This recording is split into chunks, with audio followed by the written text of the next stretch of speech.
മലബാർ മേഖലയിലെ +1 പ്രവേശനത്തിൽ പ്രതിസന്ധിയില്ല എന്ന് മന്ത്രി വി ശിവൻകുട്ടി പറഞ്ഞു. ആവശ്യത്തിനുള്ള സീറ്റുകൾ ലഭ്യമാണ്. അലോട്ട്മെന്റുകൾ പൂർത്തിയായതിനു ശേഷം സീറ്റുകളുടെ കുറവുണ്ടെങ്കിൽ അത് പരിഹരിക്കുമെന്ന് മന്ത്രി നിയമസഭയിൽ പറയുകയുണ്ടായി. അടിയന്തര പ്രമേയത്തിന് അനുമതി നിഷേധിച്ചതിൽ പ്രതിഷേധിച്ച് പ്രതിപക്ഷം സഭയിൽ നിന്നും ഇറങ്ങിപ്പോയി. മലബാർ മേഖലയിൽ +1 പ്രവേശനത്തിന് സീറ്റ് ക്ഷാമം ചൂണ്ടിക്കാട്ടി എൻ ഷംസുദ്ദീനാണ് അടിയന്തര പ്രമേയത്തിന് നോട്ടീസ് നൽകിയത്. +1-ന് 1.5 ലക്ഷത്തോളം സീറ്റുകളുടെ കുറവുണ്ടെന്ന് ഷംസുദ്ദീൻ MLA ആരോപിച്ചു. സർ, കോഴിക്കോട് 3151 സീറ്റിന്റെ കുറവുണ്ട്. വയനാട് സർക്കാർ സൈറ്റ് പ്രകാരം തന്നെ 368 സീറ്റിന്റെ കുറവുണ്ട്. കണ്ണൂരിൽ മുഖ്യമന്ത്രിയുടെ ജില്ലയിലെ 3000 സീറ്റിന്റെ കുറവുണ്ട്. ഞാൻ ഇതുമായി ബന്ധപ്പെട്ട ഞങ്ങളുടെ പാർട്ടിയുടെ പ്രക്ഷോഭത്തിന് അവിടെ പോയിരുന്നു. 3000 സീറ്റിന്റെ കുറവുണ്ട്. സർ, കാസർഗോഡ് 3000 സീറ്റിന്റെ കുറവുണ്ട്. CBSE ICSEയും കൂടി കൂട്ടിയാൽ 1.5 ലക്ഷം കുറവുണ്ട്. സർ, ആ കുറവ് പരിഹരിക്കപ്പെടേണ്ടേ? അതേസമയം SSLC പാസ്സായ വിദ്യാർത്ഥികൾക്ക് മലബാറിൽ +1 പ്രവേശനത്തിന് യാതൊരു പ്രശ്നവുമില്ലെന്ന് മന്ത്രി നിയമസഭയെ അറിയിച്ചു. മലപ്പുറം ജില്ലയിൽ 74,840 പേരാണ് അപേക്ഷകർ. 80,250 സീറ്റുകൾ മലപ്പുറം ജില്ലയിലുണ്ട്.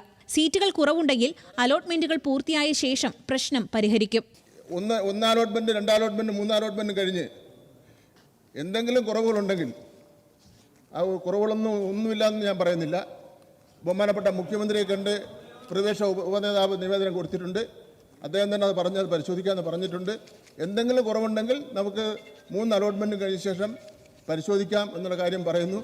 മന്ത്രിസഭയിൽ വ്യക്തമാക്കിയ കണക്കുകളും വിദ്യാഭ്യാസ വകുപ്പിന്റെ വെബ്സൈറ്റിൽ നൽകുന്ന കണക്കുകളും തമ്മിൽ പൊരുത്തക്കേടുണ്ടെന്ന് പ്രതിപക്ഷ നേതാവ് VD സതീശൻ ചൂണ്ടിക്കാട്ടി.